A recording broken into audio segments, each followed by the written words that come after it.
ನಮಸ್ಕಾರ. ವನಜ ಮಲ್ನಾಡು ಬಂದಾಯಿತು. ಹೊಸ ವಿಡಿಯೋ ತಂದಾಯಿತು. ಬನ್ನಿ ಇವತ್ತು ರಾಣಿ ಸೀರಿಯಲ್ಲು ಹೇಗೆ ಮೂವ್ ಆಗುತ್ತೆ, ಏನು ಸ್ಟೋರಿ ನೋಡೋಣ. ಅದಕ್ಕಿಂತ ಮುಂಚೆ ನನ್ನ ವಿಡಿಯೋಕ್ಕೆ ಸಬ್ಸ್ಕ್ರೈಬ್ ಮಾಡಿಲ್ಲ ಅಂದರೆ ದಯವಿಟ್ಟು ಸಬ್ಸ್ಕ್ರೈಬ್ ಮಾಡ್ಕೊಳ್ಳಿ, ಹಾಗೆ ಒಂದು ಲೈಕ್ ಕೊಡಿ.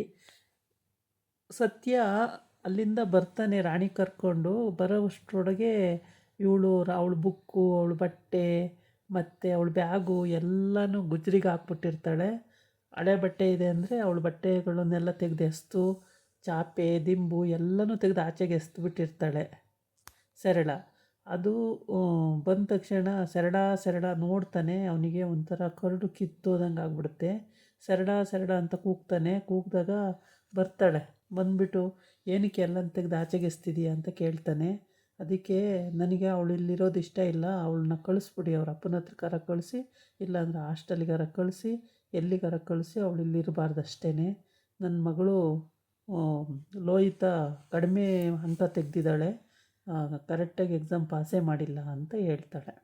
ಅದಕ್ಕೆ ಅವಳಿಂದ ಅದಾಗಿತ್ತಾ ಅಂತ ಕೇಳ್ತಾನೆ.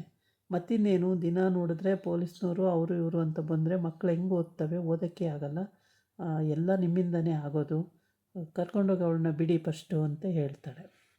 ಈ ಕಡೆ ಬಂದು ವರ್ಧನ್ ತಂಗಿ ಜೈಲಲ್ಲಿ ಏನೇನು ಮಾತಾಡಿದ್ಲು, ಜೈಲರು ಬಾಲ ಹೇಳ್ದಂಗೆಲ್ಲ ಕೇಳ್ತಾಳೆ ಅಂತ ಹೇಳಿರ್ತಾಳಲ್ವ, ಅದನ್ನು ಕೇಳಿಸ್ಕೊಂಡು ಬಂದ್ಬಿಟ್ಟು ವರ್ಧಂಗೆ ಒಪ್ಪಿಸ್ತಾ ಇದ್ದಾಳೆ. ಎಲ್ಲ ಬಾಲ ಏನೇನು ಮಾಡ್ತಾನೆ ಅದನ್ನೆಲ್ಲ ಆ್ಯಕ್ಟಿವಿಟಿ ತಿಳ್ಕೊಳ್ಳೋದು, ಇಲ್ಲಿ ಬಂದು ವರ್ಧನ್ಗೆ ಹೇಳೋದು, ಇದು ಇವಳು ಮಾಡೋ ಕೆಲಸ ಯಾವಾಗಲೂ ಅಷ್ಟೇ. ಸಾರಿಕಾ ಇದೇನೇ ಮಾಡ್ತಾಳೆ, ಪ್ರತಿ ಸಲನೂ ಅದನ್ನೇ ಮಾಡ್ತಾಳೆ. ಪಾಪ ಬಾಲ ಅದು ಗೊತ್ತೇ ಆಗಿಲ್ಲ ಅವನಿಗೆ, ಯಾವಾಗಲೂ ಅವನು ಈ ಥರನೇ ಸಿಕ್ಕಾಕ್ಕೊಳ್ತಲೇ ಇದ್ದಾನೆ. ಆಮೇಲೆ ಅದು ಎವಿಡೆನ್ಸ್ ಇದೆಯಲ್ಲ, ಅದು ಸಿಕ್ಕಿದ್ರೆ ಪಕ್ಕ ಯಾರು ಅಂತ ಗೊತ್ತಾಗುತ್ತೆ, ಕೊಲೆ ಮಾಡಿದವ್ರು ಯಾರು ಅಂತ ಗೊತ್ತಾಗುತ್ತೆ. ನಿರಪರಾಧಿ ಆಗಿದ್ದರೆ ಕಾವೇರಿ ಬಿಡುಗಡೆ ಮಾಡ್ಬೋದು ಅಂತ ಜೈಲರ್ ಹೇಳಿರ್ತಾಳೆ. ಮತ್ತು ಅವಳು ಎಕ್ಸಾಮ್ ಬೇರೆ ಕಟ್ಟಿದ್ದಾಳೆ, ಆ ಎಕ್ಸಾಮ್ ಬರೆಯಲ್ಲ ಅಂತಿದ್ದಾಳೆ. ಬಾಲ ಹೇಳಿ ಒಂದು ಸ್ವಲ್ಪ ಎಕ್ಸಾಮ್ ಬರೀಲಿ ಅಂತ ಎಲ್ಲ ಹೇಳಿರ್ತಾಳಲ್ವ, ಅದನ್ನೆಲ್ಲ ಇವಳಿಗೆ ಸಹಿಸ್ಕೊಳೋಕ್ಕೆ ಆಗಲ್ಲ ಸಾರಿಕಂಗೆ. ಬಂದ ಅಣ್ಣನ ಹತ್ರ ಹೇಳ್ಕೊಂಡು ಇದನ್ನೆಲ್ಲ ವರದಿ ಒಪ್ಪಿಸ್ಬಿಡ್ತಾಳೆ ಅವಳು. ಬರೀ ಕ್ರಿಮಿನಲ್ ಆ್ಯಕ್ಟಿವಿಟೀಸೇ, ಬರೀ ಮೋಸನೇ. ಪ್ರತಿ ದಿವಸ ಅವ್ನು ಹುಡ್ಕೊಂಡು ಹೋಗೋದು, ಅವನ ಜೊತೆ ಹೋಗೋದು ಅಲ್ಲಿಗಿಲ್ಲಿಗೆ, ಮತ್ತು ಅವನು ವಿಷಯ ಎಲ್ಲ ತಿಳ್ಕೊಳ್ಳೋದು, ಬಂದಿಲ್ಲಿ ವರ್ಧಂಗೆ ಒಪ್ಸೋದು, ಇದೇ ಇವಳ ಕತೆ ಆಗೋಗಿದೆ. ಈಗ 3 ಜನ ರೌಡಿಗಳನ್ನ ಬಿಟ್ಬಿಟ್ಟಿದ್ದಾನೆ ವರ್ಧ. ಸಿಕ್ಕಿದಲ್ಲಿ ಅವನ್ನ ಸಾಯಿಸ್ಬಿಡಿ ಅಂತ ಹೇಳ್ಬಿಟ್ಟು ಬಾಲನ್ನು. ಆಯಿತು ಅಣ್ಣ ಹಂಗೆ ಮಾಡ್ತೀವಿ ಅಂತ ಇವರು ಒಪ್ಕೊಂಡಿದ್ದಾರೆ, ಈ 3 ಜನ ರೌಡಿಗಳು. ಆದರೆ ಅದು ಸಾಧ್ಯನಾ? ಬಾಲನೇನು ಮಾಡೋಕ್ಕಾಗಲ್ಲ.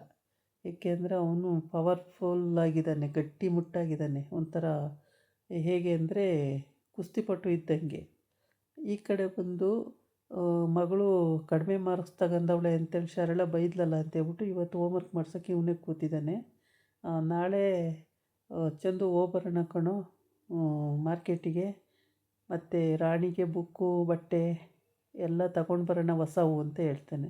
ಹಂಗೆ ಅಂದಾಗ ಮಗಳಿಗೆ ಸಿಟ್ಟು ಬಂದ್ಬಿಡುತ್ತೆ. ಓದ್ಕೊತಿದ್ದಳು ಅಲ್ಲೇ ಎಸ್ದುಬಿಟ್ಟು ಸಲೀಸು ರೂಮಿಗೆ ಹೊರಟೋಯ್ತಾಳೆ. ಯಾಕೆ ಅಂತ ಕೇಳಿದ್ರೆ ಏನೂ ಆನ್ಸರ್ ಹೇಳಲ್ಲ, ಸುಮ್ಮನೆ ಹೋಗ್ಬಿಡ್ತಾಳೆ ರೂಮಿಗೆ. ಆಗ ರಾಣಿ ಹೇಳ್ತಾಳೆ, ಇಲ್ಲ ಮಾವ, ನಾನು ಮನೇಲೇ ಇರ್ತೀನಿ, ಓದೋಕ್ಕೆ ಹೋಗಲ್ಲ ಅಂತ ಹೇಳ್ತಾಳೆ. ಯಾಕೆ ಹೋಗಲ್ಲ? ನೀನು ಓದಬೇಕು, ಓದಿ ಒಳ್ಳೆ ಇದಾಗಬೇಕು, ಅಮ್ಮನ ಬಿಡಿಸ್ಬೇಕು, ಎಷ್ಟು ಕೆಲಸ ಇದ್ದಾವೆ, ಹಂಗೆ ಅನ್ಬಾರ್ದು ರಾಣಿ, ಓದ್ತೀನಿ ಅನ್ಬೇಕು ಅಂತ ಹೇಳ್ತಾನೆ. ಎಲ್ಲ ಕೊಡಿಸ್ತೀನಿ ಅಂದ್ಲಲ್ಲ ಅಂತೇಳ್ಬಿಟ್ಟು ಇವಳಿಗೆ ಸಿಟ್ಟು ಬಂದ್ಬಿಡುತ್ತೆ ಮಗಳಿಗೆ. ಇವಳು ಅಲ್ಲೇ ಪುಸ್ತಕನ ಎಸ್ದುಬಿಟ್ಟು ಸಲೀಸು ಎದ್ದೋಗ್ಬಿಡ್ತಾಳೆ. ನೋಡಿ ಹೆಂಗಿದೆ ನೀವು, ನನ್ನ ಮಕ್ಕಳಿಗೇನು ಮಾಡಲ್ಲ, ಎಲ್ಲ ಬೇರೆ ಕಂಡರ ಮಕ್ಕಳಿಗೆ ಎಲ್ಲ ಮಾಡೋದು, ನನ್ನ ಮಕ್ಕಳಿಗೇನು ಮಾಡಲ್ಲ ಅಂತ ಇವಳು ಅರ್ಚಾಡೋಕ್ಕೆ ಕಿರ್ಚಾಡೋಕ್ಕೆ ಶುರುವಾಗ್ಬಿಡ್ತಾಳೆ. ನೋಡಮ್ಮ, ಎಲ್ಲ ಅವಳಿಗೆ ಮಾಡೋದು, ಕಂಡರ ಮಕ್ಕಳು ಮಾತ್ರ ಬೇಕು, ಓದಬೇಕು, ಬರಿಬೇಕು, ನನ್ನ ಮಕ್ಕಳು ಓದಂಗಿಲ್ಲ, ಬರೆಯೋಂಗಿಲ್ಲ, ನನ್ನ ಮಕ್ಕಳಿಗೇನೂ ಮಾಡಲ್ಲ, ಹಂಗೆ ಹಿಂಗೆ ಅಂತ ಇವಳು ಕೂಗಾಡ್ತಾಳೆ, ಕಿರ್ಚಾಡ್ತಾಳೆ ಸರಳ.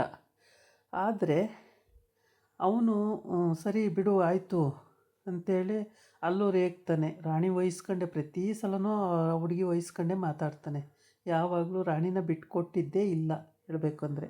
ಆದರೆ ಈ ಹುಡುಗಿ ಓದ್ಕೊಳ್ಳೋಕ್ಕೂ ಬಿಡಲ್ಲ, ಏನಿಲ್ಲ, ಎಲ್ಲ ಕೂಗಾಡ್ತಾರೆ, ಕಿರ್ಚಾಡ್ತಾರೆ ಅಂದ್ಕೊಂಡು ಎದ್ದು ಹೋಗ್ಬಿಡ್ತಾಳ. ಆಮೇಲೆ ಸತ್ಯನೂ ಹೋಗ್ತಾನೆ, ಅವನು ಅತ್ಲಾಗೆ ಎದ್ದು ಆ ಕಡೆ ಹೋಗ್ತಾನೆ. ಇವಳು ಕಿರ್ಚಾಟ ನೋಡಿ ನಾಡ್ದೆ ಅತ್ಲಾಗೆ ಅವನು ಹೋಗ್ತಾನೆ. ಇವಳು ಸರಳ ಏನು ಹುಚ್ಚಿ ಥರ ಆಡ್ತಾಳೆ. ಒಟ್ಟಿಗೆ ಅವಳನ್ನ ಅವ್ರ ಅಪ್ಪನ ಮನೆಗೆ ಕಳಿಸಿ, ಇಲ್ಲಿ ಇಟ್ಕೋಬೇಡ, ಕಳಿಸು, ಇಲ್ಲ ಆಶ್ರಮಕ್ಕೆ ಕರ್ಕೊಂಡೋಗು, ನಮ್ಮ ಮನೇಲಿ ಇರಬಾರ್ದು. ಆ ಹುಡುಗಿ ಮಮ್ಮ ನಾನು ಎಲ್ಲೂ ಹೋಗಲ್ಲ ಮಮ್ಮ, ನಾನು ಇಲ್ಲೇ ಇರ್ತೀನಿ ಅನ್ನುತ್ತೆ. ಇವಳು ಇಟ್ಕೊಳ್ಳೋಕ್ಕೆ ರೆಡಿ ಇಲ್ಲ. ಇವಳು ಹೆಂಗೆ ಇಟ್ಕೊಳ್ಳೋಕೆ ರೆಡಿ ಇದ್ರೂ ಅವ್ರ ಅಮ್ಮ ಅಲ್ಲಿ ಚುಚ್ಚುತ್ತಾಳೆ, ಯಾವಾಗಲೂ ಚಾಡಿ ಹೇಳ್ಕೊಡೋದೆ. ಅವಳನ್ನ ಕಳಿಸು, ಅವಳು ಬಟ್ಟೆ ತೆಗ್ದೇಸಿ, ಅವಳು ಹಾಸಿಗೆ ತೆಗ್ದೇಸಿ, ಅದು ಮಾಡು ಇದು ಮಾಡು ಅಂತಲೂ ಯಾವಾಗ ನೋಡಿದರೂ ಬರೀ ಇದೆ ಹೊಟ್ಟೆ ಉರಿ ಬುದ್ಧಿನೇ ಮಾಡ್ತಾಳೆ. ಅಲ್ಲ ಅಳಿಯಂದಿರೆ, ಸೊ ಸರಳಿಗೆ ಇಷ್ಟ ಇಲ್ಲ ಅಂದಮೇಲೆ ಅವಳ ಮಕ್ಕಳನ್ನ ಓದಿಸ್ಬೇಕು ಅಂತ ಅವಳಿಗೆ ಆಸೆ ಇರುತ್ತೆ. ಹಂಗೇ ನೀವು ಅವ್ರ ಅಪ್ಪನ ಕಳಿಸ್ಬಿಡಿ ಕರ್ಕೊಂಡೋಗಿ ಅಂತ. ಆವಾಗ ಇದನ್ನೆಲ್ಲ ಕೇಳಿಸ್ಕೊತಾ ಇದ್ದ ಹುಡುಗ ಚಂದು, ಅಂದರೆ ಸತ್ಯನ ಮಗ, ಅವನಿಗೆ ಅರ್ಥ ಆಯಿತು ಇಲ್ಲಿ ಇವಳಿಗೆ ರಾಣಿಗೆ ಇಟ್ಕೊಳ್ಳೋದು ಭಾಳ ಕಷ್ಟ ಅಂತ ಗೊತ್ತಾಯ್ತಲ್ಲ. ಆವಾಗ ಏನು ಮಾಡ್ತಾನೆ, ಅವನು ಸಪ್ರೇಟು ರಾಣಿನ ಕರೆದುಬಿಟ್ಟು, ರಾಣಿ ನೀನು ಒಂದು ಸಲ ಮನಸ್ಸು ಬಿಚ್ಚಿ ನಿಮ್ಮ ಅಪ್ಪನ ಹತ್ರ ಮಾತಾಡು ರಾಣಿ, ಅಷ್ಟು ಒಳ್ಳೆ ಜನ ಕಣೆ, ನೀನು ಯಾಕೆ ಮಾತಾಡಲ್ಲ? ಅವ್ರ ಪಾಪ ತಪ್ಪು ಮಾಡಿಲ್ಲ ಕಣೆ, ಅವ್ರು ತಪ್ಪು ಮಾಡಿದರೆ ನಿನ್ನನ್ನು ಕಾಪಾಡ್ತಾನೇ ಇರಲಿಲ್ಲ, ನಿನ್ನನ್ನು ಕೇರ್ ಮಾಡೋರೇನೆ ಹಂಗೆ ತಪ್ಪು ಮಾಡಿದಿದ್ರೆ, ಅವ್ರು ಒಳ್ಳೆಯವರು ಕಣೆ ಅಂತ ಎಲ್ಲ ಹೇಳ್ತಾನೆ. ಆವಾಗ ಹುಡುಗಿ ಯೋಚನೆ ಮಾಡುತ್ತೆ, ಇರ್ಬೋದೇನೋ ಅಂತೇಳ್ಬಿಟ್ಟು. ಆಮೇಲೆ ಈ ಕಡೆ ಬಾಲ ಹೋಗ್ಬಿಟ್ಟು ಅಲ್ಲಿ ಕಾಫಿ ಕುಡಿತಾ ಕೂತಿರ್ತಾನೆ ಗುಜ್ರಿ ಪಕ್ಕ ಒಂದು ಹೋಟೆಲಲ್ಲಿ. ಆವಾಗ ಈ ಬ್ಯಾಗು ಗುಜ್ರಿ ಅವನು ಈ ಬ್ಯಾಗನ್ನು ತಗೊಂಡು ಎಲ್ಲ ತೆಗೆದು, ಪುಸ್ತಕ ಎಲ್ಲ ತೆಗೆದು ಬ್ಯಾಗನ್ನು ಇದಕ್ಕೆ ಆಗ್ತಾಯಿತ್ತು. ಬ್ಯಾಗ್ ಬೇಡ ಅಂದರೂ ಕೊಟ್ಟರು ಅಂತೇಳಿ ಅಲ್ಲಿ ಇಟ್ಟಿರ್ತಾನೆ. ಅದನ್ನು ನೋಡಿಬಿಟ್ಟು ಇದು ನಮ್ಮ ರಾಣಿ ಬ್ಯಾಗ್ ಅಲ್ವಾ ಅಂತಾನೆ ಫ್ರೆಂಡಿಗೆ. ಹೌದು ಹೌದು ರಾಣಿ ಬ್ಯಾಗೇ ಅಂತ. ಆಮೇಲೆ ಅಯ್ಯೋ ರಾಣಿ ಬ್ಯಾಗ್ ಇಲ್ಲಿ ಹೆಂಗೆ ಬಂತು ಅಂತೇಳ್ಬಿಟ್ಟು ಈ ಬ್ಯಾಗು ನನ್ನ ಮಗಳದು ಅಂತ ಎತ್ಕೋತಾನೆ. ಅದು ಬೇಡ ಅಂದೆ ಸರ್, ಆದ್ರೂ ತಗೊಂಡೋಗು ಎಸಿ ಎಲ್ಲಾದರೂ ಅಂತ ಕೊಟ್ಟರು ಅಂತ. ಸರಿ ಅಂತೇಳ್ಬಿಟ್ಟು ಬುಕ್ ಇನ್ನೇನು ತಂದೆ ಅಂತ ಕೇಳ್ತಾನೆ.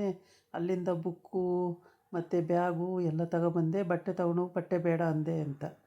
ಸರಿ ಬುಕ್ ಎಲ್ಲಿ ಅಂದಾಗ, ಬುಕ್ಕು ಎಲ್ಲ ಇದು ಮಿಕ್ಸ್ ಆಗಿಬಿಟ್ಟಿದ್ದೇವೆ ಸರ್, ಬುಕ್ಕು ಸಿಕ್ಕಲ್ಲ ಅಂತಂತಾನೆ. ಹುಡ್ಕೊತೀನಿ ನಾನು ಅಂತೇಳಿ ಬುಕ್ಕೆಲ್ಲ ಹುಡ್ಕೊತಾನೆ. ಹುಡ್ಕೊಂಡು ಎಲ್ಲನೂ ಜೋಡಿಸ್ಕೊಂಡು ಅಲ್ಲಿಂದ ತಗೊಂಬರೋಕ್ಕೆ ರೆಡಿ ಆಗ್ತಾನೆ ಅವನು ಅವನ ಫ್ರೆಂಡು. ಆದರೆ ಸರಳ ಮಾಡಿರೋ ಕೆಲಸಕ್ಕೆ ಪಾಪ ಹುಡುಗಿ ಭವಿಷ್ಯನೇ ಹಾಳು ಮಾಡ್ತಾವಳೆ. ಎಲ್ಲೋ ಒಂದು ಕಡೆ ಓದ್ಕೊಳ್ಳಿ ಅಂತ ಬಿಡೋಂಗಿಲ್ಲ, ಆಗೋದಿಲ್ಲ, ತಗೊಂಡೋಗಿ ಅವ್ರ ಅಪ್ಪನ ಹತ್ರ ಕಳಿಸು ಅಂತ ಒಂದೇ ಯಾವಾಗ ನೋಡಿದ್ರೂ ಅದೇ ಜಗಳ ಆಡ್ತಾನೆ ಇರ್ತಾಳೆ. 24 ಗಂಟೆ ಅದೇ ಜಗಳ ನಡೀತಾ ಇದೆ ಮನೆಯಲ್ಲಿ. ನಾನು ಇಟ್ಕೊಳ್ಳಲ್ಲ ಅಂತಲೇ ಅವಳದು ಕಿತಾಪತಿ ಜಾಸ್ತಿ. ಅವ್ರು 3 ಜನ ಹಂಗೇನೆ ಪಾಪ. ಈ ಹುಡುಗ ಒಂದು ಒಳ್ಳೆಯದು, ಚಂದು ಅವರ ಅಪ್ಪನ ಥರ, ಎಲ್ಲದಕ್ಕೂ ಅವ್ರ ಅಪ್ಪನ ಥರನೇ ಆ ಹುಡುಗ ಪ್ರತಿಯೊಂದು ವಿಷಯದಲ್ಲೂ. ಆದರೆ ಈ ಸರಳ ಅವ್ರ ಅಮ್ಮನ ಮಾತು ಕೇಳಿದಾಗ ತುಂಬಾ ಸ್ಟ್ರಾಂಗಾಗಿ ಜಗಳಾಡ್ತಾಳೆ. ಅವ್ರ ಅಮ್ಮ ಇಲ್ಲ ಅಂದರೆ ಸ್ವಲ್ಪ ಪರವಾಗಿಲ್ಲ, ಹಂಗೋ ಹಿಂಗೋ ಇರ್ತಾಳೆ. ಅವ್ರ ಅಮ್ಮ ಬಂತು ಅಂದರೆ ಸಿಕ್ಕಾಪಟ್ಟೆ ಜಗಳಾಡ್ತಾಳೆ. ಅವ್ರ ಅಮ್ಮ ಏನು ಹತ್ತಿಸ್ಕೊಡ್ತಾಳೋ ಅವೆಲ್ಲ ಕೇಳಿಕೊಂಡು ಮಗುಗೆ ಹಿಂಸೆ ಕೊಡೋದು ಎಲ್ಲ ಮಾಡ್ತಾಳೆ. ಹೀಗೆ ಬಾಲ ಏನು ಮಾಡ್ತಾನೆ, ಈ ಪುಸ್ತಕನೆಲ್ಲ ಜೋಡಿಸ್ಕೊಂಡು ಹೋಗಿ ಕೊಡೋಕ್ಕೆ. ಇದಾಗಿತ್ತು ಇವತ್ತಿನ ವೀಡಿಯೋ. ನಾಳೆ ಇನ್ನೊಂದು ವೀಡಿಯೋ ಜೊತೆ ಬರ್ತೀನಿ. ನಮಸ್ಕಾರ.